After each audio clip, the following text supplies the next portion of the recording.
देवाने विचार केला, आता या जगताला वळण कसं लावावं. मी मला एका हद्दीपर्यंत वळण लावून घेतलं, पण आता या जगताला वळण लावणारे कोण. श्रुतीचे अर्थ तेच होनी मूर्त, अनुष्ठाने जगा देत वडील जे जे. कळलं की नाही. काय सुंदर. म्हणून संत कोण आहेत. स्वानंद अनुभवाचे गाभे आहेत. त्यांनी हे अनुभवलंय.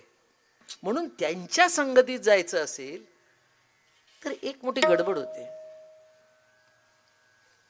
त्याला अनुभवाची चाड पाहिजे,